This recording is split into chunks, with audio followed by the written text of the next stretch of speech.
The charm of American open wheel racing is its versatility. From technical road courses the last 2 weeks, the iRacing IndyCar Open Series heads to the tricky Milwaukee Mile. Hello everyone and welcome back to RaceSpotTV for Monday night IndyCar action, where after heading to the Green Hell to America's Barber Motorsports Park, we land up at the Milwaukee Mile at the Wisconsin State Fair. Alongside myself, Arjuna Kankipati, delighted to be joined by the northerner Ewan O'Leary, Andrew Kinsella, celebrating his wedding this weekend. We wish him the best and look forward to speaking with him next week as a married man. And Ewan, we were just talking before we went live about this very facility. It's a tricky little place, and it's one where IndyCar last raced back in 2015. We're excited to see what the virtual IndyCars are up to today for what should be an exciting race of action.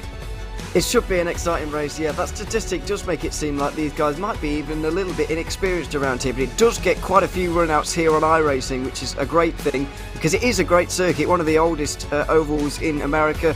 Great history here, great challenge here as well. We're going to see maybe not a lot of overtaking, but maybe. We'll see how difficult these guys end up finding it, really. But it's going to be a very, very tricky evening for everybody here at Milwaukee. We'll see how it goes. It is America's oldest, or rather, the world's oldest motor speedway. Opened back in, 1900 or somewhere around there. Only paved in the mid-1950s, so about 70 years of history as a proper asphalt track. Before then, of course, a dirt facility that has seen many, many names come and conquer it. Let's have a look at our series schedule. Let's recap where we've been and where we're going. We're in the month of May, of course. All eyes focused to the Brickyard in the virtual and the real worlds. The iRacing Indy 500 only a couple of weeks a day, but we start today here at the Milwaukee Mile. In a week's time, we'll go to the Indy Road Course. Yes, it's an older configuration, but it's still a tricky little racetrack. Balancing the setup and making sure you have slow speed, turn-in, and high-speed performance is going to be important. A trip to the Las Vegas Motor Speedway then precedes our race at the Brickyard before we close out the championship with a run out at the street circuit that is Belle Isle. 2 street circuits this season. We are well and truly being spoiled. Let's have a quick look though at your championship standings, where it's the final week where we start to, or rather, the final time that we look at these standings and don't start to factor in the drop weeks. 12 rounds of action, of course, in this championship. Only the best 8 of your points will count, and with 8 weeks done after this one, you start to get that sense of where people are, what weeks they're going to drop, and your defending champion Adam Blocker sits in 4th position after struggling a little bit in the early portions of the season. The reality is, though, in his role with the NTT IndyCar Series trackside engineer with the Junkers Hollinger racing team, he won't be racing much on a Monday night this coming month of May, so he's not going to be defending the championship. It's Brandon Traino, Ewan, that's well and truly in control of this field. Yeah, he certainly is at the moment. You can see there just by the points, and it was another solid result for him last time out at Barber Motorsports Park. A 2nd place for him on that day, only 3.5 seconds away from Adam Blocker, who you just mentioned there. It's all about keeping those consistent results, isn't it, really? Keeping these consistent finishes coming in, and that's exactly what Brandon Traino has done this season. Well, it's blown past us. The time for talk is done. The time to go racing is upon us. Let's go trackside, and at the world's oldest motorsports facility, let's run you down through the starting grid for our race here today. And it is the king of the bricks looking to go back to back in the iRacing Indy 500, who lines up at the front of your field. Alongside him, the man he squabbled with to start this campaign off, Adam Blocker, lines up on the outside of the front row. Alexis Newsom, Andrew Marquez share row 2, while rolling from 5th is Chris Wilhite, who'll be alongside Robert Malechka in that number 1 machine. As we wait for the next page, there we go. Rashad Craig, Adam Crane, row 8 with Seb Alexander sneaking into this big 24-car split in 9th position. He'll be alongside David Henger. Robin Glennox, Laura Gerhard roll 11th and 12th, while down in 13th, Rodrigo Franzoni is alongside Private Label Team Hype's Jason Brophy. Great to see Brophy back in the action here today. Gil Ribeiro, John Bodefer, 15th and 16th. Great to see the Alpine Star geodesic racing driver not just competing on the road courses, but the ovals as well. Alexander Van der Sande, a struggle in qualifying for him. He's back in 17th spot with Alexander Russell alongside him. David Porcelli up there in the championship, down in 19th position to start things off with Trace Shadid alongside him.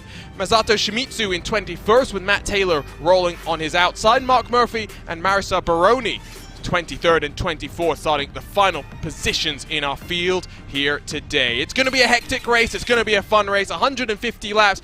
We are going to likely expect some cautions, though, and that always intensifies things when you get to a track like this, Ewan, where if you pit a little bit early, you go a couple of laps down, you're in the danger zone if the caution does fly. Yeah, it's a big risk versus reward here, because I do feel like those who pit early and get some new tyres on might be able to make some hay as well, so there is a bit of a risk versus reward there. But yeah, once we get one caution in this race, if we do get one, I do feel like they're going to come thicker and faster from there, because these restarts are absolutely wild here, especially when we get into lap traffic, which we will do very soon. As mentioned by the name, it's only a mile around here, and so lap traffic will be a problem. Well, with a 24-car field, I very much agree. There will be traffic. The question isn't if, but when and how much. Well, you bring up that famous line as well, right? Cautions breed cautions. I agree with you there as well. And you look at the downforce configuration. These cars look more like road course cars today than they do the speedway configurations that will roll off in the Brickyard in a couple of weeks' time. 150 laps, at least one pit stop, although with the tyre wear being somewhat considerable, we may see a couple more pit stops throughout today's race. It's round 8. We're rolling ourselves to the final 4 races of 2022 Season 2. It's their championship leader, the king of the bricks, in control. We're underway for round 8. It's a great launch from Alexis Newsom, who launches it down the inside of Adam Blocker. Team i5G run 1 and 2 as we get things underway. A nice, clean and tidy start. All 24 cars rolling nice and cleanly. Yeah, you expect to see some aggression here as well, because things could get quite difficult once we start to single file ourselves out. But once again, Trainer with a great start. Already car lengths over the field. Newsom into second, Blocker third at the moment. And you can already see the difficulties experienced by those behind. How strung out this field is getting after only one lap. There's Seb Alexander, who's inside of, or was inside, I should say, of Rashad Craig. Some side-by-side further back. Jason Brophy's a car to watch for. He finished first in the Indy Elite Series race here a couple of weeks or months ago. He's already up to 12th position, 2 spots up from where he started. The action is thick and fast at the back of the pack inside the top 10. It's very much single file. And dirty air, we talk about that all the time. That's close, but at a track like this with speeds lower, dirty air maybe not as prevalent as on some of the super speedways and the intermediates that we go to in this championship. Yeah, it does mean that the dirty air is a little bit less, but I do still feel like it is going to be a factor. Maybe not as much as in years previous when we were here in real life, because there is a little bit less dirty air off of these cars these days. But as you can see, the air being disturbed is still a problem as we go sliding into 1 and 2 there. That was Rodrigo Franzoni, who might now just get freight trained. Around his outside will look Jason Brophy in that, as he's told me, Grello. Private label Team Mike machine. I'm still going to insist that it's a yellow behind him as well. There's some side-by-side with John Bodefer and Laura Gerhardt. Gerhardt, unfortunately, dropping slightly. Already has lost 5 positions from where she started. Towards the front, Alexis Newsom has been dropped by her teammate. 1.2 seconds the gap up front. Adam Blocker sits third, and Rob Malechka's worked his way up 2 positions to scramble in front of Andrew Marquez and Chris Wilhite as well. It's a Team i5G 1-2. It's a power slide 3 and 4. Jason Brophy makes another spot up. He's up into 8th. Yeah, he's really making great progress here. You get the feeling that he qualified way out of position, because he's making this look very easy indeed, inside the top 10, well inside the top 10 now. But just look at the effect this is all having on the race now. The leader at the moment, Treno, has got more than half a lap over the field at this stage. So we're only, 6 laps in, and we're halfway towards getting lap traffic in this race. It's going to be such a defining factor of today's race. Rodrigo Franzoni alongside with Seb Alexander, the 13 versus the 24, as they roll themselves through turn 3 and off of turn 4. Relatively flat track, and of course you and I were on commentary duty. Oh, it's Seb Alexander up into the wall. I think he might just get away with that, That was a very brief tap, and Alexander Van der Sat will try and plot a way through. You and I were commentating on the Lionheart Racing Series, Lionheart IndyCar Series to be more specific, race at Pocono a couple of weeks ago. Of course, one of the turns at Pocono modeled after Milwaukee, so this is a track with so much history that others try to copy it. Yeah, absolutely. In terms of the banking, the corner at Pocono is I guess, very similar, and obviously it's there is next to no banking. That's the point. It does make things very tricky around here. But yeah, you're right. There's so much history here, and it's a real shame that it's not on the IndyCar calendar anymore. Because despite the fact it is so flat, it just produced great racing as we're seeing at the moment.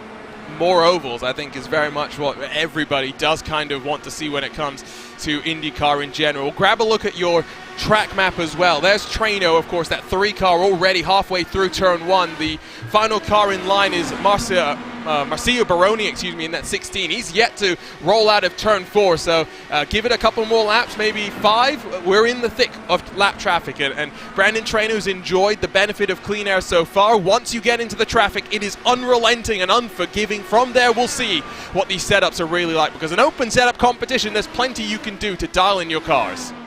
Yeah, absolutely, and we'll just see who's got it dialed in for the traffic and the dirty air, and who is intending to run in the clean air today. You've got to expect everybody has dialed in some kind of a dirty air kind of setup that will work well in the dirty air, I should say, because there is going to be so much of it around here today. But yeah, it's going to be so defining of this race. The thing that makes it harder so early on is that everybody's about to go only 1 lap down, so they want to stay on the lead lap very badly. Later on it might get a little bit easier because there'll be cars 2, 3, 4 laps down and they won't mind quite so much, but right now they really would rather not be 1 lap down. Seb Alexander has lost 4 positions since the start of this race, but not dropping as fast as you'd think after a rub up against the wall. We jump on board with David Henger as he works himself down to the inside of Alexander, who is being rather tentative and not forcing the issue, which I think is a good thing to see. As out of turn 2 they roll. Bodefor sits behind them as well. Let's grab a look at Brandon Treno. Where is he in relation to that traffic? Well, he's still got about a half a straight, a full straightaway, and he always looks so calm. I think that's the thing that I realize when I watch top-level sim races, Ewan, is when I drive, I'm much more flustered, much more frenetic. He looks like it's a nice, comfortable drive right now. He does look very calm indeed. He might just be putting a face on it at the moment, but he's so experienced that you doubt that. He is very calm indeed, and you don't get to be where he has gotten to in sim racing without this kind of measured approach to everything. So yeah, it's a very familiar sight. In fact, he's in the lead and looking so calm about it as well. There's a long way to go, so no point in getting too excited just yet. But yeah, really taking an early stranglehold on this race. If Dr. Pepper is listening and watching on, do remember that Brandon Treno wants that sponsorship for the upcoming iRacing Indy 500 as he looks to become. Will continue to break records as here comes Jason Brophy. Oh, he's going to get squeezed by Adam Crane as Robin Glenick slides past Seb Alexander. Just watch as Jason Brophy rolls that momentum off of the corner. He's hounding the rear end, and now we see him pop to the outside line. Comfortability across of the track and using multiple grooves is also ultra important in a race like this. Yeah, you saw how easily he was able to stay low on the exit, or lower on the exit of turn 2 there, just to get that little bit of clean air on the nose. The nice run as well, a straighter exit, and in the end, quite an easy move. Crane really couldn't do anything. Yeah, Brophy's looking exceptionally strong here, especially in the traffic. Not entirely sure why on earth he didn't qualify very well. 14th off of the start, but already 8 places made up in the first 20 laps. Really, really impressive. The biggest mover forward in this race so far, and it doesn't look like anybody can stop him at the moment. He'll have his sights set on the top 5 in the next couple of moments. It would be Andrew Marquez, who did show some impressive speed in qualifying at Richmond, I think it was, last season in this iRacing IndyCar Open Championship, and then dominated the race until a untimely caution allowed Adam Blocker to close back up, and on the restart, Blocker's hard charge was able to get him past the New York native, who was in Dover this past weekend to watch, or was hoping to watch some NASCAR Cup Series action before it was rained out. Now drops down to 6th as Brophy's up to 5th, but now 2 full seconds back from those in front of him. Here's the lap traffic go. This is what Treno, Newsom, Blocker, and Malechka all have to contend with. It's been green now for, what, 21 laps so far. There we go. Is that the commentator's curse? It might just be Alexander Russell, Trace Shadid getting mixed up and inside of one another. That is a hellacious incident. Yeah, a lot of damage there, and you can be sure that's going to be the end of the day, certainly for Russell, you would say, with the rear end entirely hanging off there. Looks like Trace Shadid might be able to get back into this race, but look at the bodywork there. That is not a healthy. He can barely get it going in a straight line here. I don't expect to see this car back out there again because that is one ruined IndyCar, I'm afraid. Trace Shadid, as I said, might just be able to repair that front nose as long as there's not too much suspension damage. But yeah, you can see there, that car is finished, and I'm afraid out of the race for Russell. Yeah, I was waiting for that. I was like, okay, surely if he's going to try and roll that back, it's going to end in tears. Let's grab a look, if we can, as to what happened between these two. We catch them after the contact was made. Russell's down low. He loops it by himself, and Trace Shadid, nowhere to go really in that equation. I wonder if that was the in-car tools, those front and rear anti-roll bars, the weight jacker that we talk about as well. I wonder if that was maybe just a very loose moment. Cars are rolling down onto pit lane, by the way, so we talk about tyre wear. That's going to be important. Look on board with the 6 car. You can see just sliding through the corner, and inevitably Shadid had to pick a line. Unfortunately, no time to react there. Yeah, absolutely no time to react for Shadid, and yeah, very unfortunate indeed. But yeah, Russell just on the inside line there. You've got to remember, obviously tighter line than normal as well, which will really kind of make the car even looser as well on the inside, spinning around, and an unfortunate one for Shadid there. But not the last time, I would say, we're going to see a caution here today as we see everybody come out pit lane. What did you say? Cautions breed, or you intimated exactly that cautions breed cautions. What I will say, if anyone's smiling at this one, guess who's that must be the happiest and luckiest man in the world? That car, the private label team hype number 8, Jason Brophy. Well, we talked about a 2-second gap. In the blink of an eye, that's gone. He's back up into the mix. Yeah, very much back up into the mix, and Brandon Treno's big lead has really gone and fallen by the wayside very quickly. By the way, he's dropped down to 6th in the pit stops as well here, so not entirely sure why that's happened. Now, because well, I suspect he's got an end-of-line penalty for speeding at some point.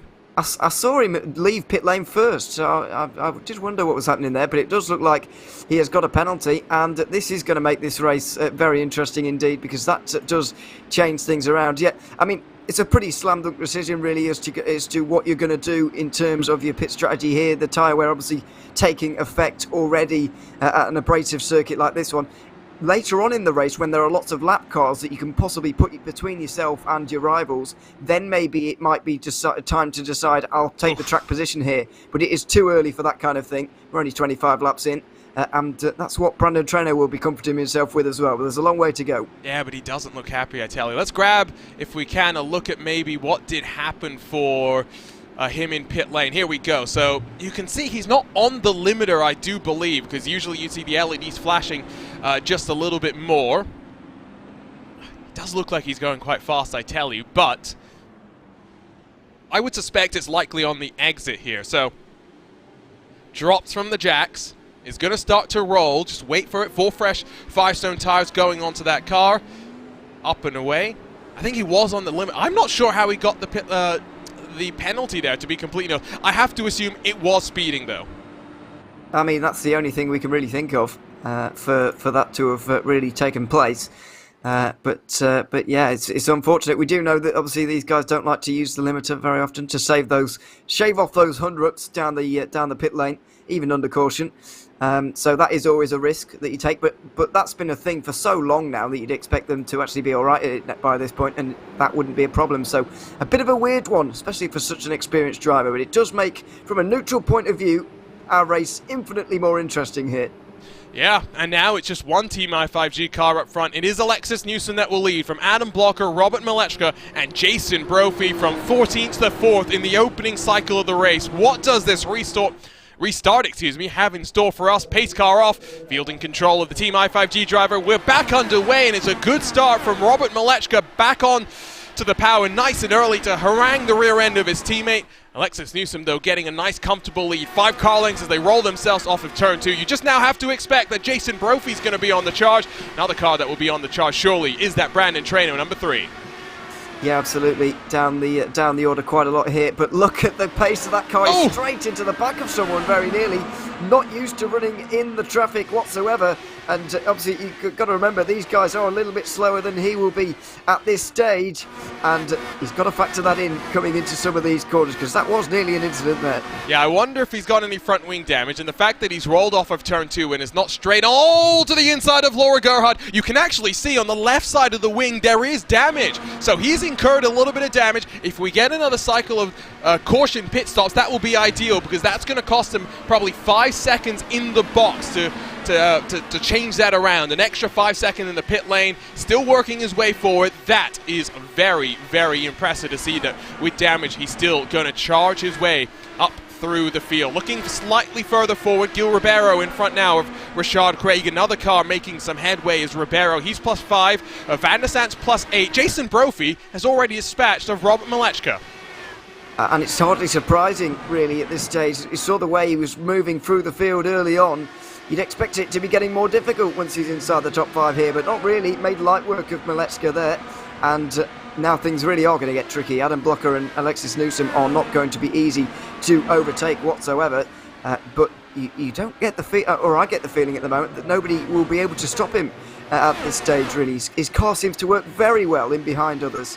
Trey Shadid rolls off of pit lane, 9 laps down from the field after a 5.5-minute repair, but at least able to get that car up and going. We'll see exactly how it's going to cycle through at the end of this race. I saw a couple of questions about what we're looking at in terms of the weather conditions. It's cool, and it's going to get cooler from here.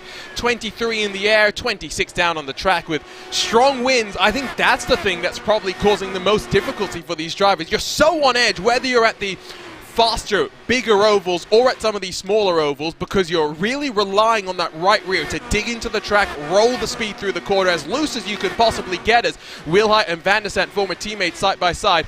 I'm curious, if that wind does change, does anyone get caught out? Well, have we already seen someone get caught out in the form of Alexander Russell earlier to cause our first caution of the day? Was that the cause of it? We'll obviously not know unless we try and get that information somehow. But yeah, I mean, that's exactly the kind of thing that a strong wind can cause, and it is a brisk breeze, as we'd say in England today, I would say. Yeah, I think probably a bit brisker than some of these cars would like. Newsom cleared to the tune of 1 second now, as Jason Brophy half a second back from Adam Blocker as he's all the way down to the curve. That's an interesting line, we'll put it that way. To quote myself from a couple of years ago, it feels like a lot longer, but I'm sure it wasn't that long ago. That's the line, that is for sure. Van der Sant's charge will now see him run onto the back of Rodrigo Franzoni, who in his own right is fighting now with Adam Crane. There's plenty of cars that have qualified very, very poorly, and that goes to something that we often see, Ewan, which is qualifying setups and race setups, very, very different. The way you drive them, quite different as well. Yeah, they are very different indeed. I wasn't expecting that around here, I have to say. I was expecting overtaking to be a little bit more difficult, but so far it has been, I don't say easy for these guys, but it has been easier than we've seen in some years past. Some of these guys, for whatever reason, we've got to take the human element into this as well. Some of these guys might have just made mistakes in qualifying. Very minor things will set you a long way back at an oval qualifying session. So the human element has probably come into it as well in some of these as well as the setups that these guys have chosen to employ. But you can see a lot of these guys are really struggling early on, and some of them moving forward, like the likes of Brophy and Franzoni and Van der Sant, etc. So, sorry, I'm going to just jump in here. I think Brandon Traynor might have just been the luckiest man on track, even after that speeding penalty. The damage that we did see to the left side of that wing has seemingly disappeared, so his car may be back in tip-top condition. Word from the paddock and Team i5G, not speeding, unsafe pit entry, and that is a bit of a surprise. It's a bit of a weird pit entry, and one that you'd expect to see maybe some issues on green flag pit stops, not necessarily on the long run pit stop. So that is somewhat of a surprise, if you ask me. Looking forward though, a man on a charge is Jason Brophy, as he's now well and truly on the attack. 3/10 back from Adam Blocker. But as you get further forward, the harder it becomes to make these moves happen, and where can Jason Brophy make this happen? I think maybe with lap traffic. Yeah, and he's getting some now, because you can see that in the distance. That is the first bit of lap traffic that we're going to see here. I think it's Peroni again going 2 laps down. Once more, they'll get around him, but it's going to come thicker and faster from here. Is traffic going to provide that little bit of room for manoeuvre here for Brophy? He's finding things difficult at the moment because Blocker is running a very low line around these corners. Ideally, you'd want to try and go lower yourself to try and get the run off of some of these corners, or through the corner, I should say, and get a bit closer to Blocker. But when he's so low, it's hard to go lower. So he's finding things a little bit difficult at the moment. But as you say, I think traffic might be his opening. And there's a half door here. The door is ajar, but he's not going to be able to go through here into turn 1.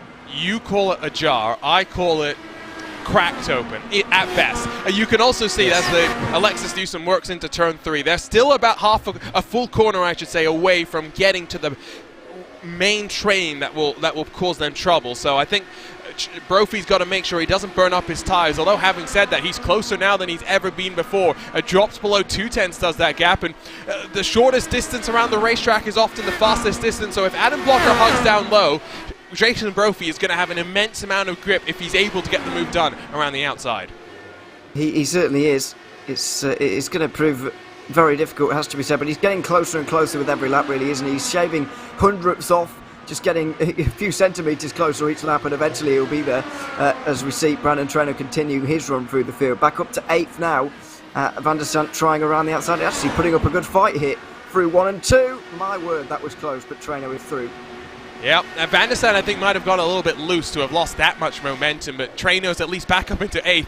You know, he started, down in 21st position? That's 13 positions gained in what, about 20 laps? That's a hard charge, to put it mildly. Blocker 1.5 back from Newsom now. Clean air, the name of the game. If you're going to see a swap for the lead, it's going to likely happen in the pit stop cycle, you'd have to assume, as more lap traffic playing a factor, as Brandon Traynor's next target is going to be Adam Crane in that number 11. Go back up front, and just look how low they're diving as well. I'm shocked that almost a third into this race, they're taking liberties with that curve that you don't tend to normally see. They haven't lost the car just yet. No, this is what I'm surprised about as well. This, in my opinion, this is what's keeping Brophy behind, though. The fact that Blocker is going so low means that Brophy is no longer having any joy down there. But you're right. I would not feel comfortable on there. It feels very you know, you can get loose very easily indeed. You can get all out of shape very easily, and I wouldn't want to be down there, especially not this early on in the race. However, I do think it's helping Blocker just to keep Brophy behind for the moment, as we really do get into the meat of the traffic now. That's Seb Alexander, who again knocked down the wall through turn 2 earlier. He's a lap down, didn't have an ultra long pit stop, so if there was damage, it wasn't terrible. We can confirm as well, Alexander Russell has decided to park the car after seemingly, I guess, is terminal damage. Trace Shadid being very, very cautious. They are almost 2+ seconds down on the pace compared to your race leader, so that is rather remarkable drop-off. 26 laps into the run. I'm watching the lap times from Alexis Newsom. 21.746, the fastest lap of the race for that number 10 machine. Last time by through traffic was a 22.068, but I think they were very much slowed a tenth or two by traffic. The drop-off is not as significant as I thought it might be, and I think those cooler temperatures are playing a bit of a factor, as that battle for seconds not going to intensify just yet. Well, Traynor's deciding not to wait around. He gets up into 7th. Pretty easy move on the inside of Adam Crane there, and I don't think that Crane really wanted to put up too much of a fight, and why would you at this stage? Just thinking about how this first caution is really going to affect the strategy here, because I would expect a 150 lap race. It's pretty it would be a 2-stop if it ran green flag the whole way, pretty easy 2-stop, but how will this change, that early caution change it? I mean, I think it was early enough for it to not actually affect the strategy too much. I still do think there are going to be 2 green flag pit stops. It would be a bit of a stretch to do 1. I know the tyres aren't falling off as much as we were expecting, because it is nearly 7 o'clock in the evening, the sun's going down, but still, you don't really want to be out there for ages like that. It's still going to be 2 more green flag stops from here if we stay green until the end. Traynor's not far away from getting up inside of the top 5, I tell you that.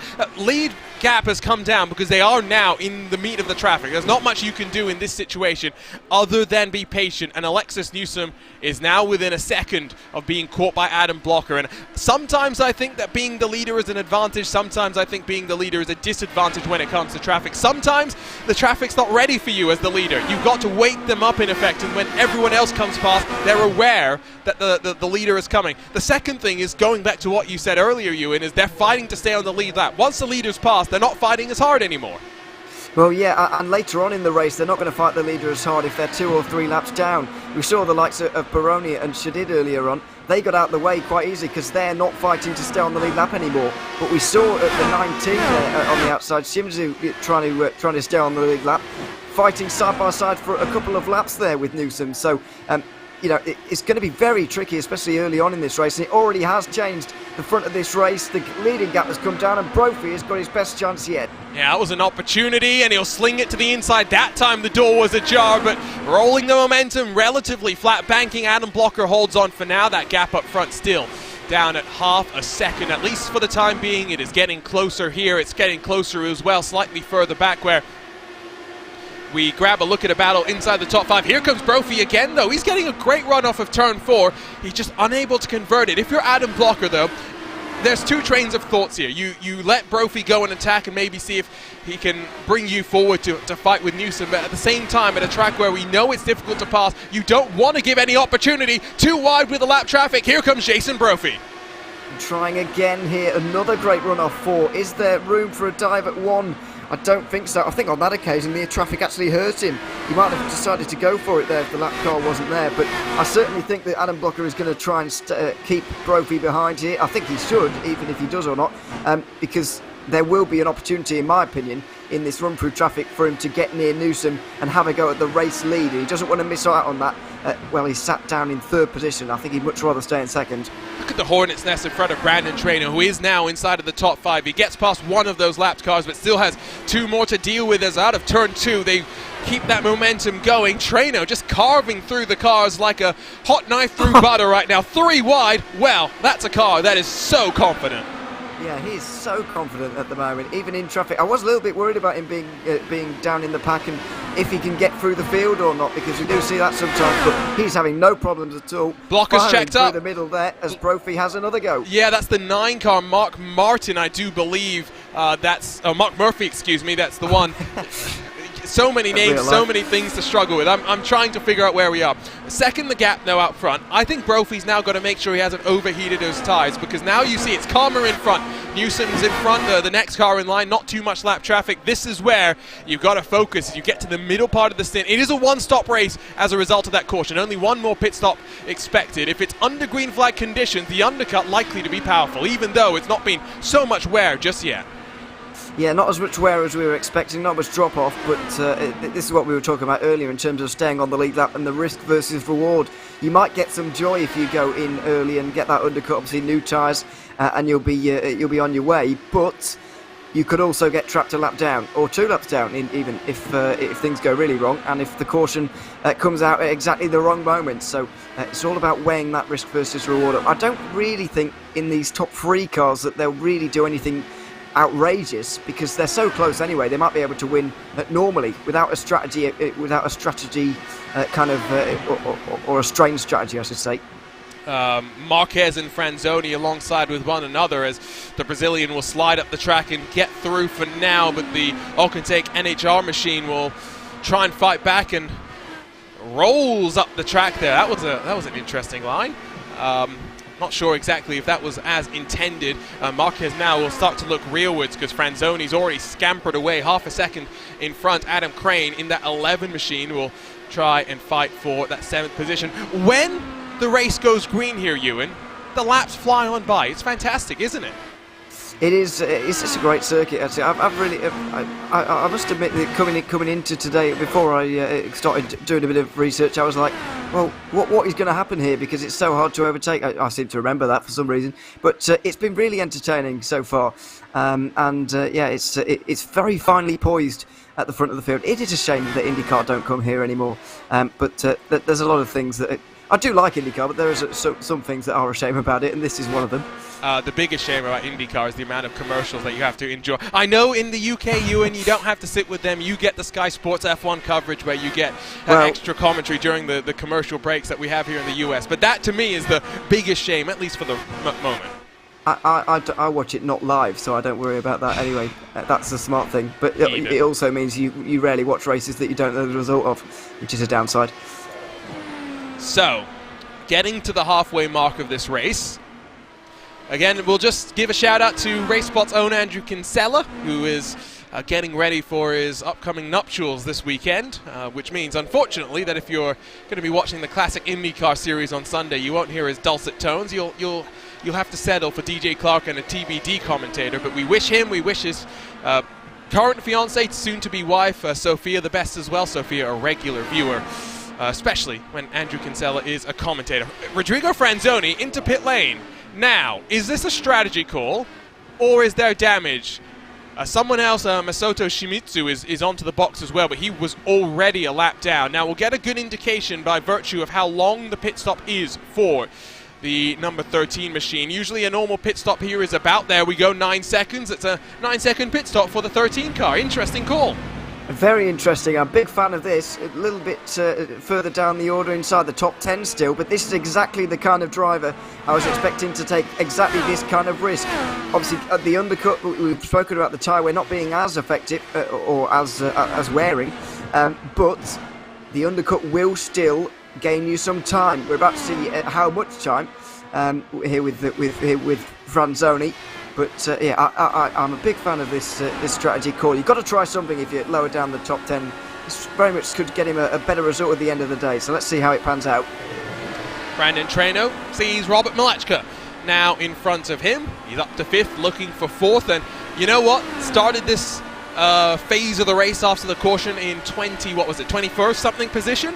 He's up to 5th and only 4 seconds behind the leader. That is a remarkable run. And you know that the somewhat despairing look that he had before, it's been replaced by that same amount of focus and calmness that we saw in the early stages. Yeah, I couldn't quite read the emotions really when he was going to the end of the line there. It did look kind of despairing. Also looked sort of angry, as if he'd been wronged for some reason. But obviously it's hard for us to tell without hearing him.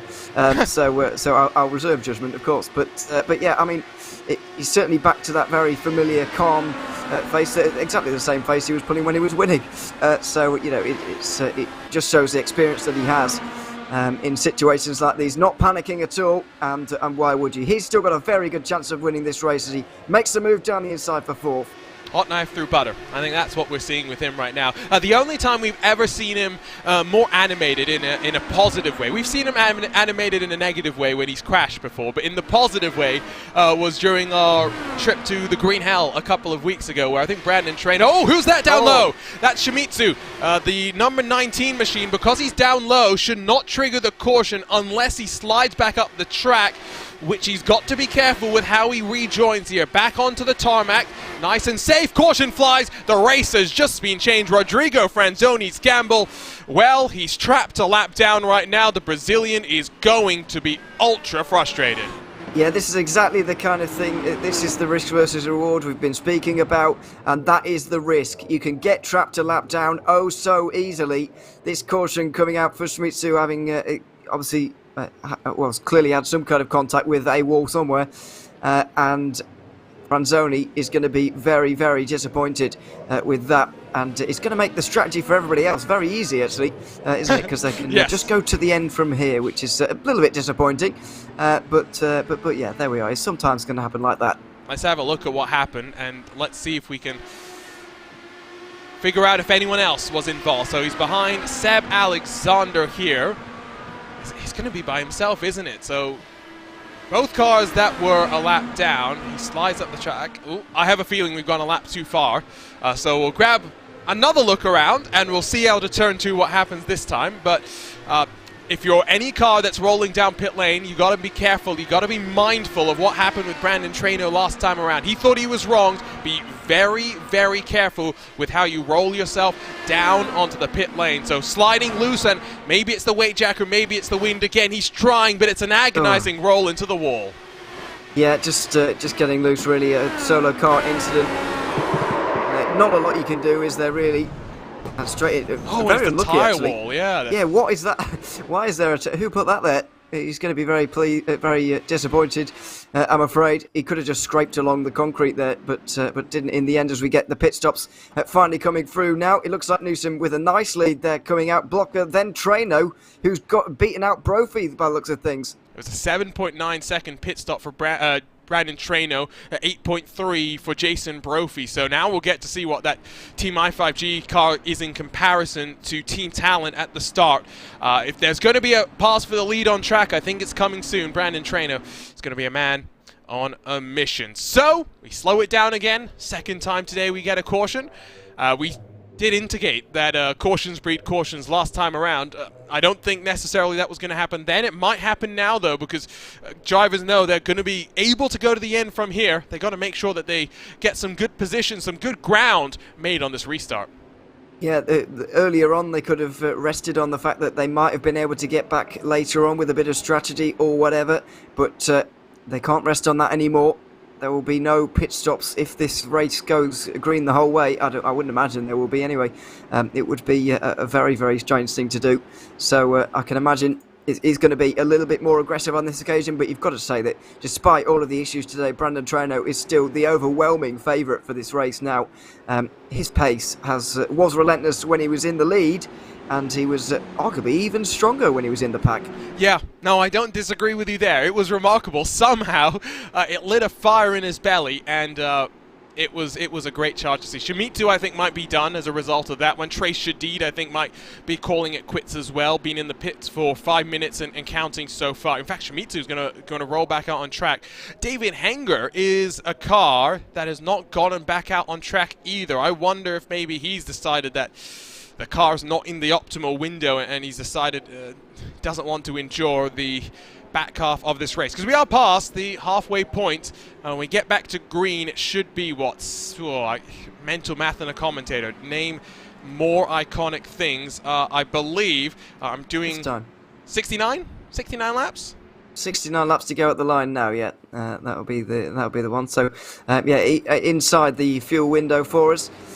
Which, there we go. Our junior's favourite graphic has been brought up now because it means he doesn't have to do maths. There we go. So we love that. It's almost like I had control of it and I should have pressed that button instead of doing the mental math. Yes, so there we are. We can see how many are to go now. It doesn't really matter what lap we're on at this point, just how many to go, because obviously we've got no pit stops left now. It's an all-out brawl until the end. Newsom, Blocker, got their work cut out, but the both of them, if they want to keep Brandon Traynor behind for the remainder of this race. It's a power slide sandwich with Team i5G bread. Lewis McLeod will be delighted to make sure that I got the correct order around, because you don't talk about a sandwich by its bread, you talk about it with the filling. But it's Newsom, Blocker, Traynor, Brophy, Malechka, the top five. We're back underway. Second caution comes to an end. Nice start again from Alexis Newsom, but all of the top five getting off on an even keel as they get back underway. Drama will remain at the back of the pack if we can get through this cleanly. 24 started, 22 running, only 17 on the lead lap. Yeah, still a fair few on the lead lap. Thankfully, no lap cars have really found themselves in between those on the lead lap, so that hasn't affected things too much. That's when restarts can really get very hairy indeed. But we see further in the pack, Malechka there with a very good run out of two. Brophy all over the place through 1 and 2 there, and he pays the price. He was telling me pre-race that cold tyres and cold conditions in general just not suiting that car compared to the mega performance that they had in the Indy Elite Series. So car may be struggling a bit more to get fired off. Maybe it will come towards him towards the latter stages of this race as we work our way. Maybe as well, don't forget, he could think about saving the tires and see what the fall off is looking like. But again, we haven't seen too much of that fall off just yet. Three-way fight for 6. He's Andrew Marquez, Adam Crane, and Alexander Van der Sant sharing the track. Alcantech NHR versus the Satellite Racing Team versus the Powerslide Motorsports camp. The number 5 has a good picture as Adam Crane just tries to find a line to get the momentum built up. It's all about finding the line really to get yourself in the right place. And well, that's it really, how you race around here. Just distracted a little bit by front only, because up to 15th, back on the lead lap, thankfully for him. But that poorly timed caution has unfortunately still cost him.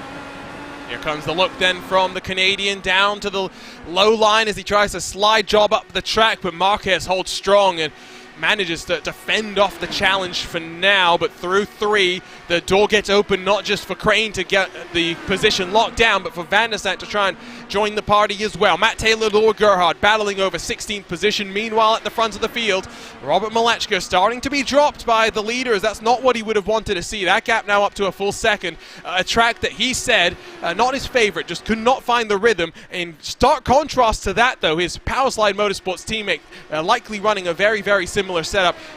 One of his favorite tracks comes under fire as Brandon Traynor looks to second. Oh, big wiggle! My goodness, looked on the inside going into one there and completely got out of shape. A good catch from Traino, but very much could have been the end of his race. Could have been the end of Blocker's race as well, had things gone even more wrong. But that was a save and a half. Traino's going to have to regroup and come again there, because that was very close to disaster. Again, to reiterate, because Lewis McLeod has just jumped into the YouTube chat, is a power slide sandwich with the Team i5G Bredders. Oh, Brophy gets a good run out of turn 2, backs out of that one for now, but I think these two, maybe they communicate with one another, Ewan. The more they fight, the more time they lose. If Blocker and Traino start to fight, these two have an opportunity to get onto the podium. They certainly do, but I think they have to work a little bit together a little bit here as well. Brophy has to just stay behind a little bit for now, unless Malecka is struggling to close that gap. Although Brophy has, in my opinion, looked a bit stronger than Malecka today, so he'll maybe want to get through ASAP. We'll just wait and see, really. But the fighting 4 second could certainly help these two out. Could certainly help Newsom out as well. I know there's a long way to go, but could get a big lead here if that battle for second really does escalate.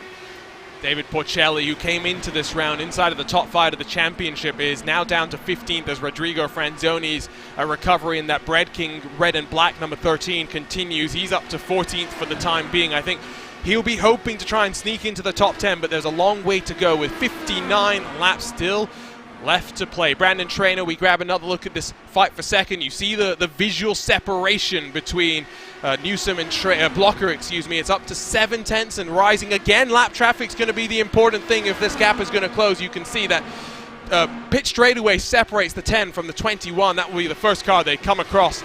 David Henger back out on track. Yeah, there are at this stage of the race becoming a few stragglers where you'll be able to get past 1 or 2 of them, and then we really do get to it as Traino goes to the inside.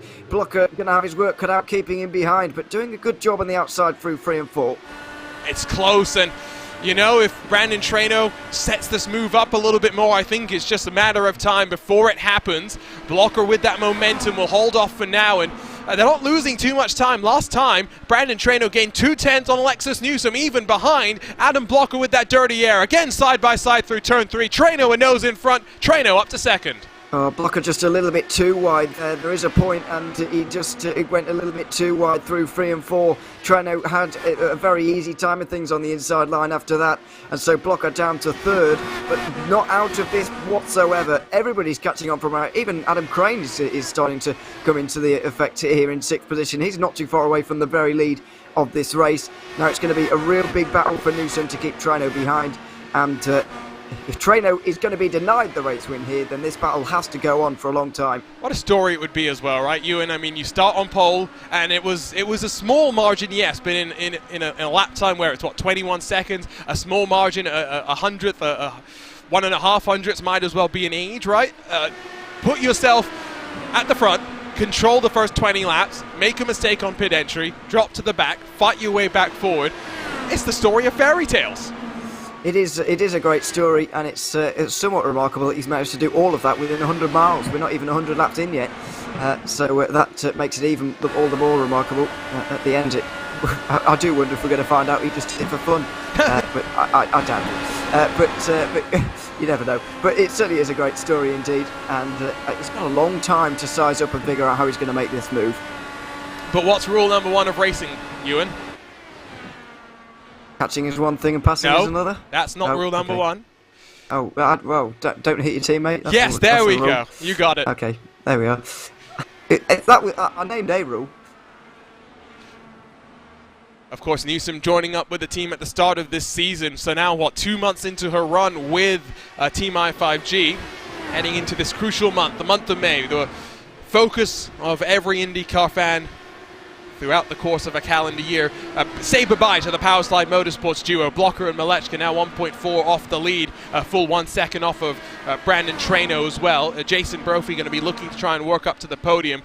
Powerslide Motorsports came in with a decent setup, but clearly just not on the level that Team i5G have brought. The car that they've rolled off with is incredible. And, you know, when you join a new team, there's always a growing period. You know, I don't want to use growing pains are the right word, but you get to know one another. You get to understand the way that they work. And I'll be honest, when I first heard the news that Alexis Newsom was joining, I was a little concerned that she would not be the best fit for Team i5G. You know, a jovial bunch. I think that's a one way of putting it. They like to have their fun. They like to meme around. But from what I hear and the performances that we see on track, clearly she is gelling very, very well. And, you know, another shot in the barrel for Team i5G as they look to continue their dominance. Of course, they're named after the Brickyard. I think it's always a concern when you see a driver moving to a new team, really. Are they really going to fit that bunch? And is that really going to work? But some drivers, in the end, just very, very adaptable. You see some drivers moving around every week, seemingly, because that seemingly just suits them. And other drivers staying with one team for 10 years at this point, and not wanting to move at all. So it's all about driver preference, really, and unexplainable, really, how drivers and teams seem to gel. But this one going all right at the moment as we get a little bit of traffic once more, and this race for the win starts to hot up again. I tell you, if Trainer wins this race, I'm going to make the case to Alex Simpson myself that forget the blue. Clearly, this red car is a good omen, and the King of the Bricks, as Rob Howden dubbed him, has earned the right to choose the color of car that he gets to pick for this upcoming month of May. Of course, usually the Apex Racing Team car would be decked out in those classic blue, white and black colors. Gil Ribeiro, Rodrigo Franzoni, the compatriots alongside with one another. Franzoni up now to 11th, 1.5 back from Rashad Craig, so that will be his next target as his recovery drive rolls on today. And you know, Ewan, first time that you're here on a Monday night with me, but you've commentated on IndyCar stuff before, like I mentioned. You've seen some of these drivers out in force before, and the thing that I personally love about IndyCar, and I said it straight at the start of this race, American open wheel racing is about the diversity of tracks that you go to. When it's an oval, you've got the short tracks, the intermediates, the super speedways. When you go road course racing, there's the street circuits, and then the purpose-built facilities. And even when you go to a Road America, it's very different from a Barber, it's very different from a Mid-Ohio. Being able to adapt is so important.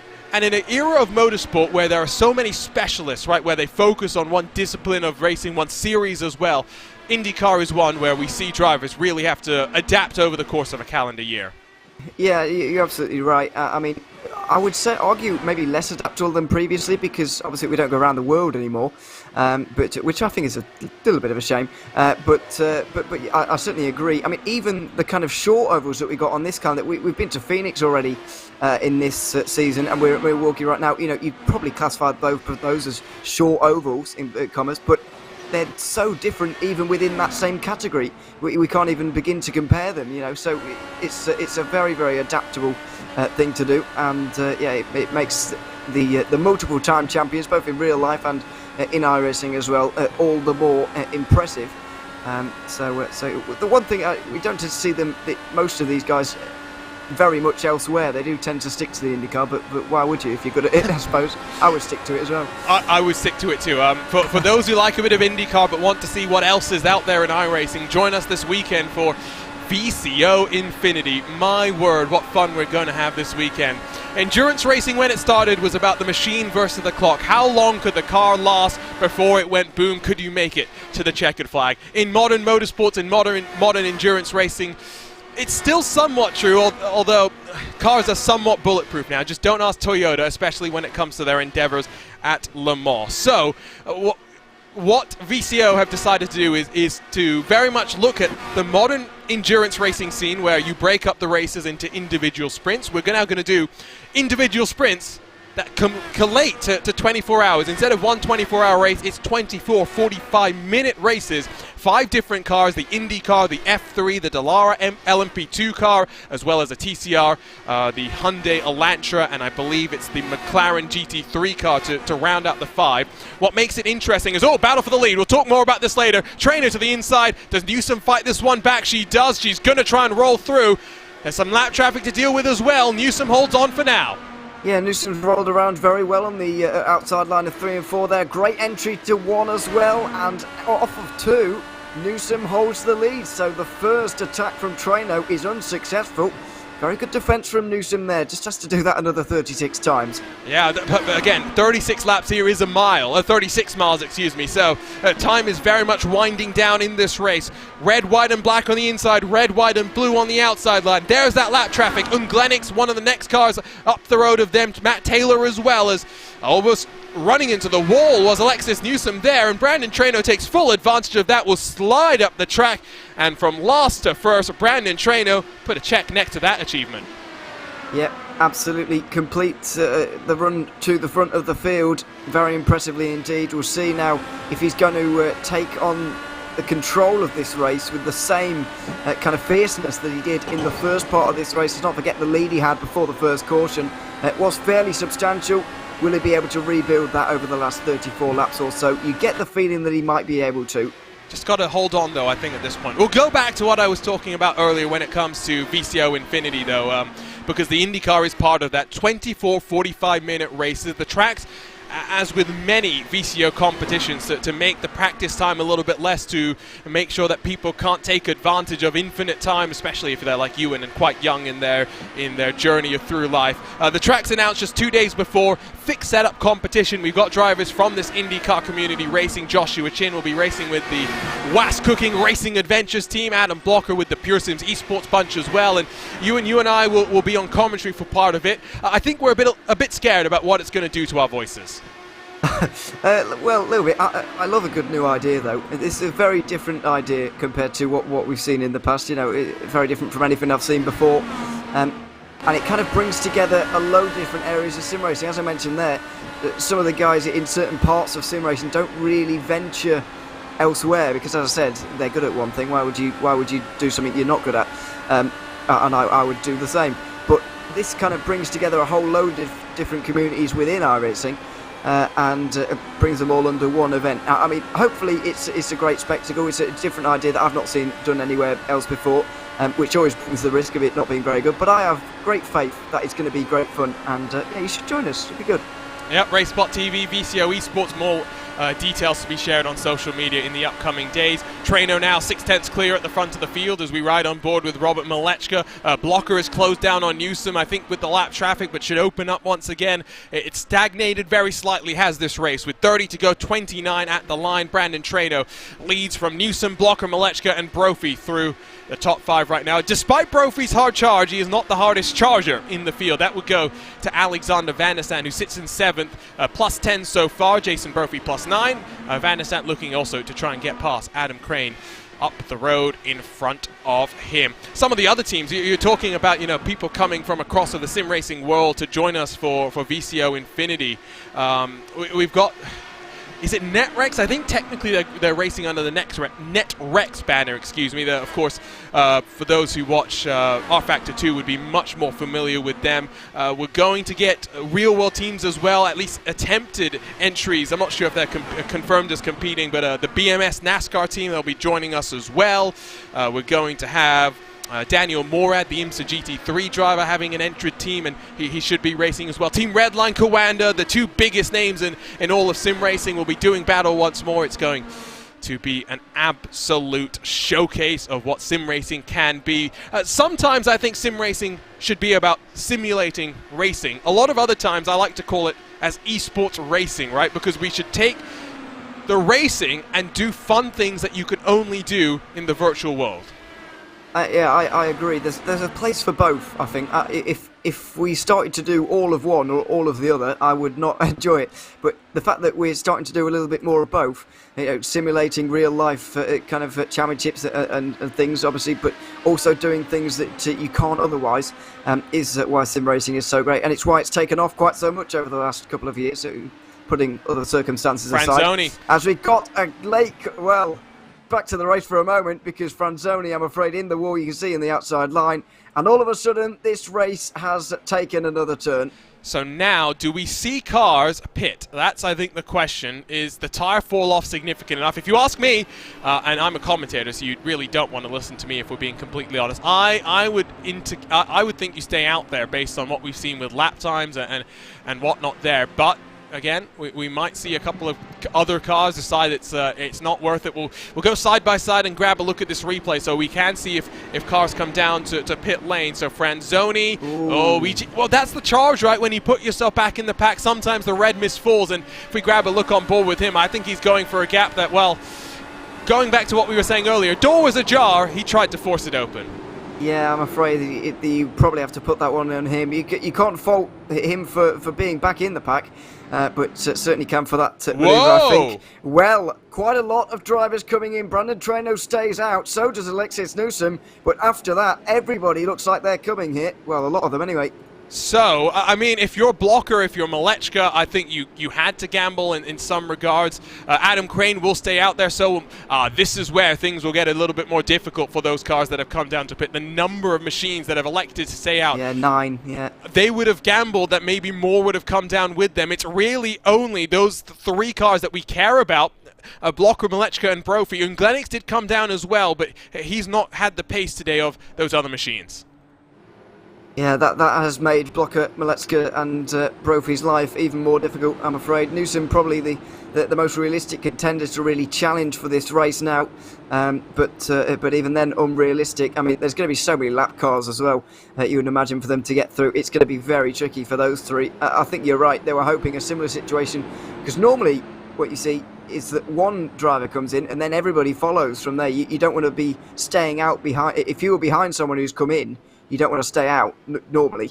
No, you see that particularly in NASCAR, but that really hasn't happened. 9 cars have stayed out here, and I really think they're going to be able to hold on. I saw the last lap time for Chris Wilhite in the 6th position at the moment. He was in 9th.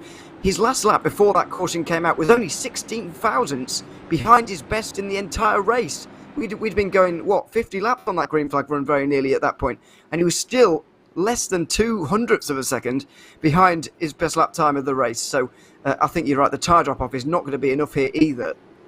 And they're going to have, lights are still on the pace car, so I don't have to do the big mental math. They should have 20 to go when the green drops once more. That's 20 miles to decide it all. Exactly. That is not long at all. When you think in 20-second laps here, it's... Well, that's difficult, isn't it? That's less than 10 minutes, about 8 minutes for you to get through as well. If you put it into that kind of time frame, you start to realise, wow, this is really a lot to do in not a long period. And this is exactly the kind of situation that the saying, cautions breed cautions, come from as well. There's going to be a lot on the line here. Yeah, I didn't even think about that. I'm not going to lie, Ewan.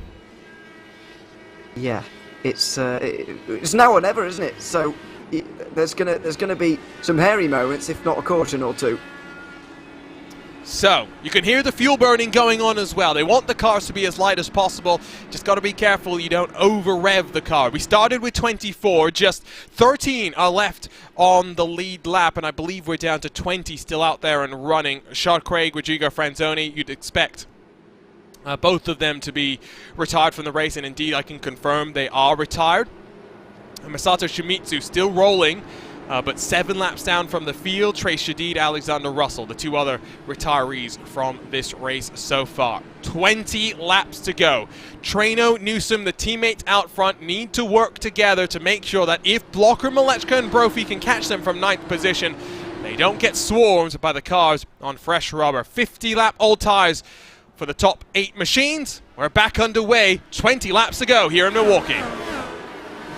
Yeah, how is Alexis Newsom going to try and win this race here? Traino has been very good from the front so far. Can Newsom give him any trouble here at all? He's going to be clean air. And what are these guys going to do in the background as well?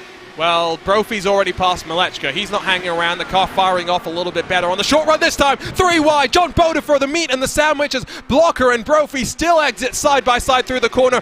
Brophy's got the inside line as they find a couple more cars of lap traffic. Will get his nose completely chopped off, and now Blocker's the one who gets his momentum rolled cut short. This is why the call to pit might not have gambled, and Brophy makes contact. That should be another yellow.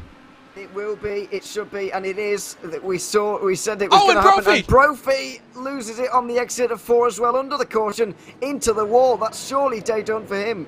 Now, when we restart, it should be 15 to go, I believe. And that means if there's any lapped cars in the way, they would not be shuffled back in the pack. And I think that's what we saw here today. Mark Murphy was already a couple of laps down, and Brophy, Malechka, Blocker all just trying to search for a way past. This really does benefit those machines that stayed out in that most recent cycle of cautions before the one that we've just had. Let's have a look at this first, because 3 wide, this was a good move from Jason Brophy, and you see Mark Murphy in front. He's just trying to run his race. He doesn't know what to do, and I don't blame him. You've got 2 very rapid cars trying to fight around you. Yeah, Blocker tried to go on the outside line there, but he wasn't sure that he was going to be given the room. And then he's on the outside line again, but Brophy wants to head down the inside. That's a misjudgment from Brophy for me there, really. And it's unfortunate for Murphy. And then Brophy spins himself off of 4. From this camera angle, I thought Brophy's day was finished. And then I saw debris, but I was a bit premature in that. He is still going, and he will be able to take this restart. But this, for me, is certainly on Brophy. And it's a bit of a misjudgment, I'm afraid. Easy to do, because they're about to go 3 wide into a very high-speed corner. But either way, it is a misjudgment, and it is the end of the day for Murphy. Let's grab a look on board with Jason Brophy. I have a feeling that maybe that car snapped on him because of some damage that he incurred. That was a big contact for that right front as well. Just look at how loose the steering is as he gets off the corner. I wonder if there is damage to that car that we can't see right now. Suspension, maybe the toe link or something. And that too. Yeah, that can't help. I think accidentally drove into the wall there, really, more than anything else. But yeah, it did look a little bit weird. Although I also don't know why he would do that. You can see the yellow flashing on his screen, obviously. Why would he push so hard out of turn 4? Not entirely sure. But I think because of that, you might be right. There could be damage on this car, but we'll find out soon enough on this restart. Brophy, Blocker, and Malechka are now, Malechka, I should say, 8th, 9th, and 10th. With really not many laps to go. These caution laps are, taking away from laps they could be using to overtake some of these cars. Second attempt, I got the telestrator broken out a little bit more effectively. You can see that the left side wing plates on the car pushed in just a little bit. I think there is definitely going to be a decent chunk of aerodynamic loss in terms of performance on that car. Brophy is actually still scored in front of Blocker and Malechka, which probably frustrates Adam Blocker quite considerably. I'd imagine it will, yeah, but I think he's got the pace to go through on Brophy here. You saw the way he was making moves around the outside. Blocker was around the outside 3 while we saw with Bud for there earlier on. I mean, Blocker's he was wider than I've ever seen anybody, who's not about to go off, really. So, yeah, that was very impressive. He's got a lot of grip, of course, but these guys really do not have a lot of time to use it now. Only 14 to go when we get to green flag racing again. I was 1 lap off in the quick math there. So, to confirm as well, any lapped cars in the way would continue to be between Jason Brophy and the leader. They'd only be shuffled back with 10 to go. Ribeiro, Chris Wilhite directly in front, so they're not lap down. They're not such a consideration in terms of the lapped car factor. Then from there you've got Marquez. I don't think there's actually any lapped cars. There's a good look from up above the track. It is now just cars on the lead lap in front of them. 14 to go. I think it's going to be a mighty task for anyone to stop Brandon Traino, Alexis Newsom converting to a Team i5G 1 and 2 from here. We said yellows breed yellows. Well, it was chaos that bred chaos. Does that continue from here? Pace car off, field back in control of Brandon Traino. He punches the throttle, green back out. It's another 2 car lengths, isn't it, for Traino here off of this start into 1 and 2 again. Newsom not quite as close as he has been in previous times. Looking further back, Blocker already through on Brophy. Yeah, nicely done. And I think, again, that damage is slowing down Jason Brophy. Doesn't even put much of a fight up as Robert Malechka, will slide through and get on past. So now it is 13 to go. The laps are ticking by. 4/10 the gap between Traino and Newsom, another half a second further back to Adam Crane in the podium position. I think the best that Blocker is looking at now is probably a podium. I still don't think that without the caution they really would have made much progress, and we're getting that indication now. Look at how, even though he's up high, using those fresh tires, not really closing on Gil Ribeiro. Yeah, once it single files and kind of normalises after the restart, things do get a bit more tricky. But look at this, what I mean about the outside line. I've not seen anybody today work the outside line quite as well as Blocker has been able to. And he's going to be able to use that as a very useful tool, actually, to get himself up the order in these final few laps. But he is going to run out of laps here. Only 7th at the moment, which is, too far away. I think a podium's even going to be a stretch for him. Well, Milwaukee gets past Ribeiro next, so the two power slide cars trying to carve through the field. 1 down, 6 to go. I think it's probably the best way to look at it if you're Adam Blocker. This time to the line, it will be 10 laps, 10 miles to go. Brandon Traynor, 1.6 seconds clear. Wow, he has run away. Those tires clearly not too bad. His teammate might actually fall into the clutches of Adam Crane. Yeah, Newsom is falling into the clutches of Crane at the moment, and it's a bit weird, really. Off the most recent restart before this one, she was much closer. Oh, yellow it's flag! All about to change again because we have another yellow flag, our third in the final 25 laps. Oh, and it's another indication, another time rather, where Satellite Racing Machine and and this time it's Matt Taylor getting inside of one another. Let's grab a look at what's happened between these two competitors. We'll pick it up at the tail end after the incident has already unfolded. So I get a feeling it's David Porcelli, very much like Alexander Russell, who's going to lose it by himself. Just jump on board the 17, rolling through turn 1, trying to V down on the corner, and on the curb. We talked about the danger of that, and Matt Taylor, big puff of smoke, not much time he could really have to react there. Yeah, well, he did have time, just not the vision on that occasion, because Porcelli lit up the rear tyre. We're about to see it here. Well, you're not going to see it, that's the point. There's a lot of smoke here, and then where do you go? Where's that car going? It did behave in a strange way. It kind of Porcelli tried to get himself back in the right direction again. Did perfect 360s, which really wasn't expected because you don't see that very often. Yeah, a lot of smoke, no chance to avoid. Unfortunately, that's not the first time we've seen that today. And yeah, cautions are continuing to breed other cautions here. Hopefully, we'll get a nice green flag run to the end here, but it's going to be only a few laps. Sorry, I'm laughing because as he tends to do, Robert Mileczka has jumped into our YouTube chat to say, right when our tyres are up to temperature. He's frustrated. Yes. Well, he would be. I still don't understand how he's able to I mean, yes, he's under pacing, but I don't know about you, Ewan. Regardless of whether I'm under yellow flag or green flag, I could never be inside of a chat typing away while racing as well. No, I would definitely drift into the wall or something stupid, or someone else worse. But yeah, he's able to manage it somehow. It's a good thing we don't have Lewis McLeod here. He'd tell his Oscar Hardwick story for about the 500 billionth time. I'm sure I have heard that before. You know you have. No, I definitely have it. It's just not. It's 2 a.m. It's not at the forefront of my mind at the moment. It's a story that's worthy of telling, mainly at 2 a.m. in an endurance broadcast. No, I've there remembered, you yes. go. I've remembered. My word. Yeah, maybe not a story for right now. Yeah, no, definitely not. This is not an endurance race. That's Jason Brophy did come down to pit lane, so the damage has been repaired. 13.5 seconds. I mentioned the 5 extra seconds that you take when you're fixing and swapping out the front wing, that number 12 car. Well, hard charging. At the very least, the results not being the greatest, but the process was great, and the drive through the field is one that he will remember. We'll restart with 5 to go. Yeah, absolutely. There's not a lot of time for everybody here, really. I mean, Traynor will be pretty disappointed with this most recent caution because he had a fantastic restart there. But unfortunately, he's going to have to do it all over again. The battle really is going to be, I think it's really going to be won for Traynor in the first lap, maybe of this restart, I should say.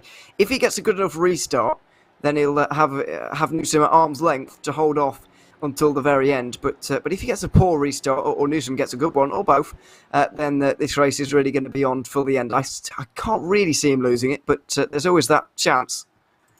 Well, and I think that a caution ends the race from this point forth. Yeah, I think so. Yeah, so, I mean, you got to be careful. You've got to be careful from here. Now, I didn't catch it. Were the lights off on the pace car? They were indeed. We'll be going back green here. 5 to go. So, it's done. Adam Blocker's chance of making it through means he's got to pass more than a car a lap. Instead, it's about, can Alexis Newsom do anything to stay close to Brandon Traynor, try and apply the pressure. It's been a stop-and-start end to this race after a wonderful flowing middle portion, middle stanza where we went green. 1 green flag pit stop. Unfortunately, that was Rodrigo Franzoni, who then got trapped 1 lap down. Back underway, 5 laps to go. Will we see more drama? Well, let's see. Traynor with another couple of car lamps into 1 and 2 once more, but Newsom keeping him honest just for the moment. See, we'll file through 1 and 2. Nice and tidy. 4 miles to go, this time at the line. Brandon Trainer half a second clear of Alexis Newsom. Behind him, you got a car fighting hard, and that is Adam Blocker to try and work his way forward. Robin Glennox has seen himself get passed by Jason Brophy, but he's not giving this up just yet. Brophy wants inside of the top 10. He's done one, he's got one more place to go.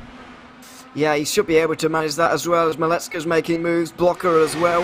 Woolite actually lost a lot of pace on the back straight there because of Blocker's move, but yeah, look at Blocker at the moment, so wide, so up high, and I'm surprised he's making it work, but somehow he is running that really high line, and people have caught on trying to stop him from doing it. But and Van der Sant spins it off of turn 2. The race is official. Brandon Traino from first to last to first. He will emerge victorious, and the power slide 4, 5, and 6 that was about to finish itself up in that order has been interrupted because poor Alexander Van der Sant has looped it all by himself off of turn 2. Deja vu, that's the 4th time we've seen it happen. Yeah, we said it was now or never. We said that everybody's going to be pushing as hard as possible until the very end here, and unfortunately a little bit too hard. In the case of Van der Sant, just getting on the power too early and spinning around. In the end, no consequence almost, but a caution comes out. He drops outside the top 10, which he'll be gutted with, and this race is official. Just get that curve slightly and never really recovers it from there. 10 out of 10 for the 360 though, and he avoids the tyre wall. That famous, why is that tyre wall there? That's a good question, isn't it? It's just catching cars like a great cricketer or something, but there we are. Just about avoids it. Yeah, Van der Sant's going to be very disappointed with himself. As I said, it's now or never, and you've got to push, obviously, but he's dropped outside the top 10 as a result. Let's just watch this in slow-mo, because unlike with Franzoni, I wonder if maybe the way that he tried to save the car meant... You saw... Maybe it wasn't Franzoni, excuse me. Maybe it was the second of the satellite racing machines. Would have been David Porcelli. He was like wibble-wobbling through the corner. He was kind of just staying on the same line, but doing rotations, much like you'd want to do if you were Russ Swift in a rally car. So unfortunate for Van der Sant, but it ends our race under caution. It was a fun, flowing race to start things off, and it slowed down at the end. Adam Blocker almost getting back to where he would have been, but unfortunately Adam Crane steals that final podium position. Yeah, and without those cautions, you do get the feeling that he might have been able to do a little bit better, but in the end, Brandon Trainer wasn't going to be denied. I think that the flowing nature of this race, particularly in the first half or so, definitely helped him, the first 2/3 or so, definitely helped him get up towards this race win. Well, Brandon Traino had to fight for this one. It was not gifted to him by any means, but from pole position back to the rear end of the field and then back to the front, he emerges victorious. Not much emotion though. I'm slightly disappointed to see that.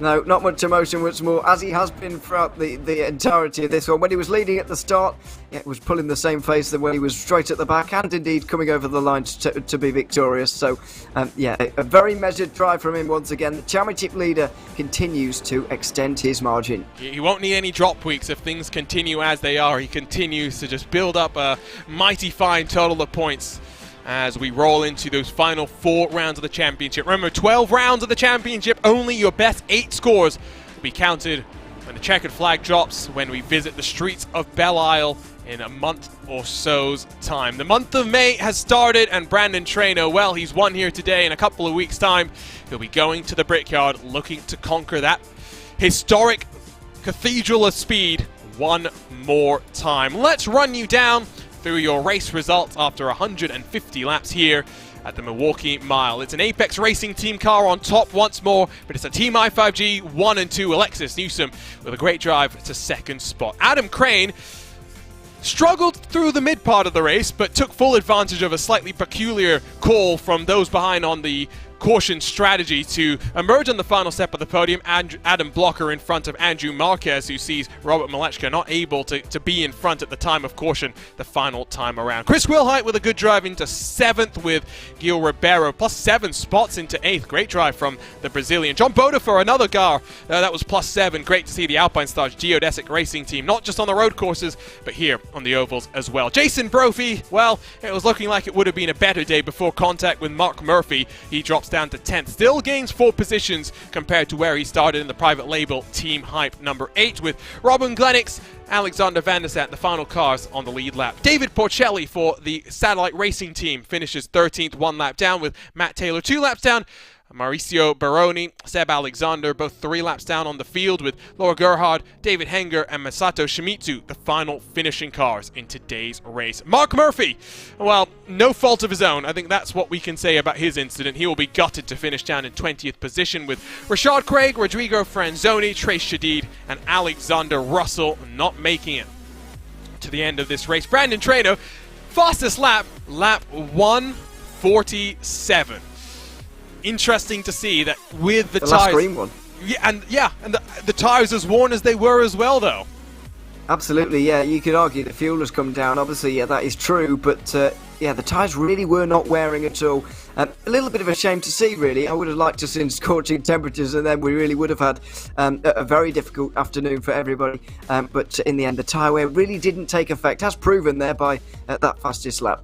We do like a race where there is tire wear, but sometimes it doesn't happen and you get other sorts of races. You were, I think, a bit concerned. You said this during our 150 laps. A bit concerned that we wouldn't see much passing, but I don't know what it is about a Monday night. Even at some of the boring tracks, we just get some entertainment. Yeah, it was an entertaining race in the end. Obviously, the line here is fairly small, and obviously the dirty air from these cars a little bit less than other places, but it is still fairly major. So I was a little bit concerned we were going to see basically a procession for 150 miles, but we really didn't see that at all. We did get a few cautions towards the end, but we had a nice free-flowing race with plenty of overtaking as well, which I'm very glad about. Very good race. Well, let's not dawdle. Let's head down to Victory Lane, where we again find the Team i5G car of Brandon Trainer. Brandon, you didn't make it easy for yourself, though, from the front to the back and then back to the front. Looked like a fun race for you charging through the field. Talk to us about what happened in that first pit stop cycle that did drop you back to the end. Yeah, so I made a rookie mistake, obviously. We crossed the commitment line on entry. I wasn't really sure if we wanted to pit at that time, so it was a late decision by me, so put us on the back foot there. But thankfully, the car was an absolute rocket. The thing was planted the entire time. Got up to 4th, I believe, when the caution came out, and I really wanted it to go green because I hadn't lost as much time as I thought I was going to the leaders. I was right there, so caution brought us back together, and a little bit of fuel saving at the end to one of the final cautions came out, but nonetheless, just really great job by the i5G guys and Alexis for putting this car together. Got to ask you about that pit stop call from Blocker, Malechka, and Brophy. Were you a bit surprised that you saw them peel off with, 20 or so laps to go? I wasn't, to be honest. Chris and I were discussing it, and we weren't going to pit because the tires cool back off, and you're on low fuel, so it's kind of like you're starting back over, so to speak. And enough people stayed out that it was not really an issue, and even then, I think with Alexis playing tail gunner, I think we would have been fine. Well, you start the month of May off the way that you want to end the month of May, right? On top. Yeah, it's the ultimate goal. The win here, and hopefully the big win in a couple weeks. I'm not cheering for that, but I'm still hoping for a good race, Brandon. Congratulations, it was fun to see you carve through the field. Saw your family in the chat supporting you as well, so hope they enjoyed the race as well. You put on a show for us. Yeah, shout out to my dad. He's always been my #1 supporter, and he always tunes into these races, so good job. Brandon Trainer proving that even when you're down, you are never out. Let's head down then to second place, where Alexis Newsom is standing by. Alexis, after Brandon's pit mistake, you were in control of the field. Well, what were your thoughts when that happened? You had the Power Slide Giro behind you. Clean air looked like it was very, very important today. Well, it definitely was, but for everyone except Trainer. He didn't seem to care. That's for sure. How much do you enjoy this sort of short track racing, Alexis? It's something that, of course, you're familiar with. We saw you in the Speedway Series have some good runs out here last year. It's one of the charms of IndyCar, right? That even though you've got this big breadth of things that you have and different challenges, you always are learning. Yeah, definitely. The short tracks are definitely my strong suit, too. Like, Milwaukee, probably not as much as somewhere like Iowa, but I'm still pretty decent here. But this time, just got out there. Heading into the iRacing Indy 500, of course, now 2 months into your stint with Team i5G. How are you feeling? How's your confidence going in to the month of May? I feel pretty good. Unlike the Elite 500, I think I can qualify better. Sorry, I don't know what I'm trying to say. With all the attempts we get, I think it'll be okay. Well, I think our whole team will be towards the top. Well, good luck for this upcoming month. I know this is when all the hard work goes in from those behind the scenes. We'll see you in a couple of weeks' time. Looking forward to seeing what Team i5G will roll out with in Indianapolis. Thank you. Have a good day. Alexis Newsom, second step on the podium, and maybe a slightly surprising podium to the way of Adam Crane in that VRS Satellite Racing number 11. Adam, I mean, I don't want to say you were somewhat gifted it, but the call from 3 cars to come down and pit made your life a lot easier. Were you shocked by that decision? Sort of. I mean, I think it's okay to say that I was gifted it. I mean, certainly there was a choice there with about 25 to go to pit or not. Fresh tires were worth a lot, but I made the choice that it was a little bit more important for track position. And then, I mean, the way that the yellows played out there with a couple yellows in the last segment of the race, I think helped out, though didn't make it any less stressful. And yeah, I mean, I'm pretty happy with P3, considering we probably had a top. I mean, you guys saw a 7 or 8 car. Didn't feel super confident. I mean, you saw how Treno and Brophy both worked their way through the field. So definitely some really, really, really strong cars out there. So amazing job for the Satellite Racing car to come home at P3. That's not the only thing that I think somewhat surprises me. It's the fact that out of the 3 Satellite Racing cars that started this race, only 1 was left standing. 2 of your teammates lost it in very similar fashion. Was it a struggle off of turn 2 to keep that car underneath you?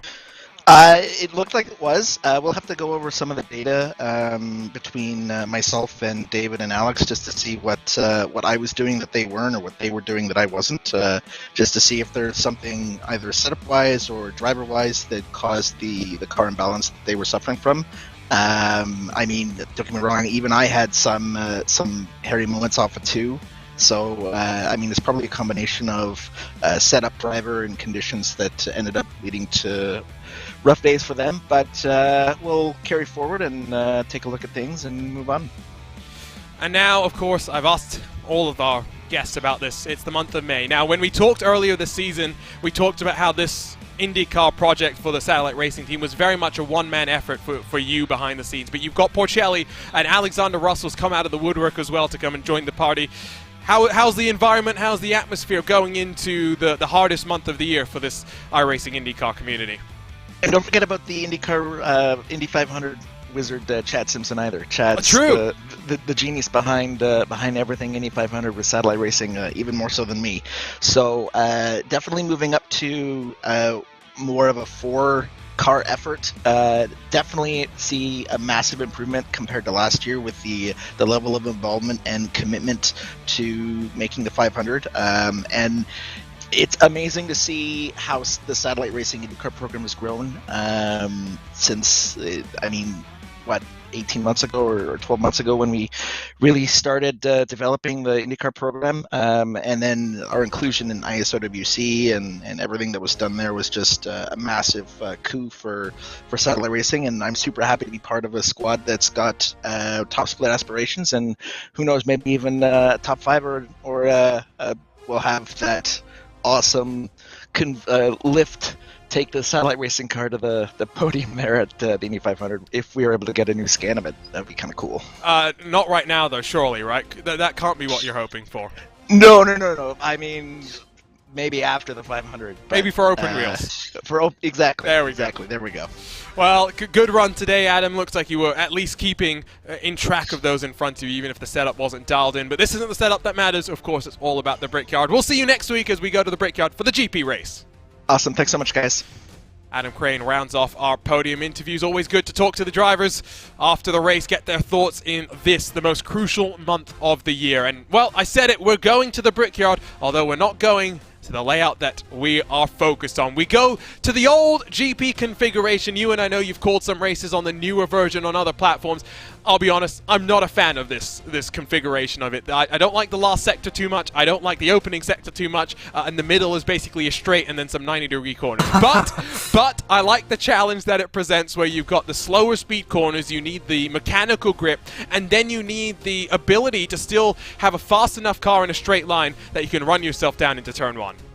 Yeah, there's only so much you can do with an oval, so it's fair play to them on that one. But yeah, it's a bit of a throwback, isn't it, using the older layout for the Indy GP? But it's going to be a good race in terms of a spectator's point of view, or all those listening in and tuning in from home. It is going to be another good race. Oh, you're 40 in trouble. Laps. Around, yeah, 40 laps around there. Will Vincent's coming for your head. You can't tune into an online broadcast, my friend. Oh, I'm sorry, but you know what I mean. Jeez, yeah. However the hell you get this strange broadcast that we do occasionally on Monday nights, it's going to be enjoyable. However, we do that 40 laps around here. It's going to be good to watch, and I look forward to it. We'll grab one final look at the schedule before we say goodbye. Again, remember, 4 races to go here. Indy GP up next, the trip to Las Vegas where it's maximum attack, maximum reward, throw your chips out there and see where they fall, basically. Indianapolis, that will be after the iRacing Indy 500. So the setups will be dialed in. It's just all about showing up and delivering on the day itself. And we close things out May 30th. At the streets of Belle Isle. What a race that's going to be, of course, running the same week as when the NTT IndyCar Series will roll there. May 9th, 8 p.m. Eastern, 5 p.m. Pacific. Join us 7 days from now for our race at the Indianapolis Grand Prix circuit. But for now, we bid you farewell. What a race that we had here today. The Milwaukee Mile, well, it's the oldest running speedway, I should say, in the world. And it puts on a fantastic show.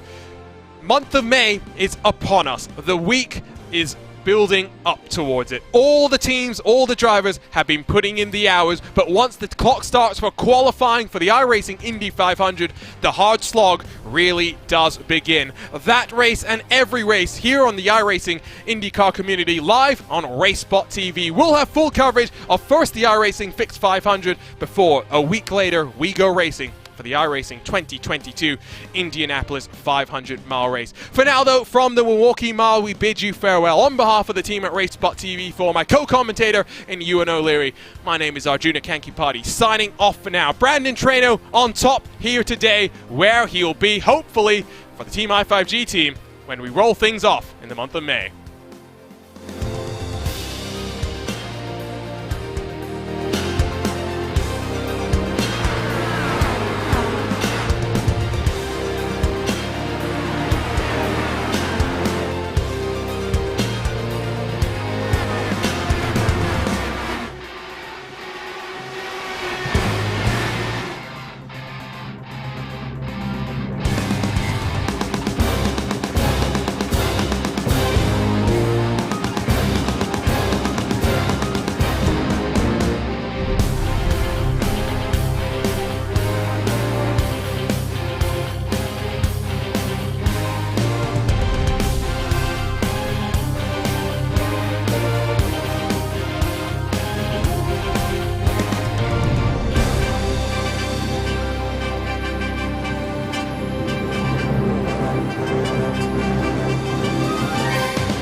I want it now and I ain't never gon' back down. I want it now and I ain't never gon' back down. I want it now and I ain't never gon' back down. I want it now and I ain't never gon' back down. I am no regular citizen. Do you understand what you witnessing? You cannot tell what the difference is. I want it all and I'm winning it. I do not care about opinions. Time to make a few decisions so I can take a position. I'ma go get it, I'm punching and kicking. I keep on moving, they out for me. Just do it and stop without talking to you. I'm not expressing no modesty. I can't see nobody stopping me. If there's a problem, I gotta solve it. Straight to the top, I can't see myself falling. I gotta grab it, there's no time for stalling. Number one stunner, don't have other options. Now I'm fired up. I'm sorry, brother, your time's up. I see the top and I climb up. I came from the ashes, I rise up. Rise up, rise up. I want it now, I gotta rise up.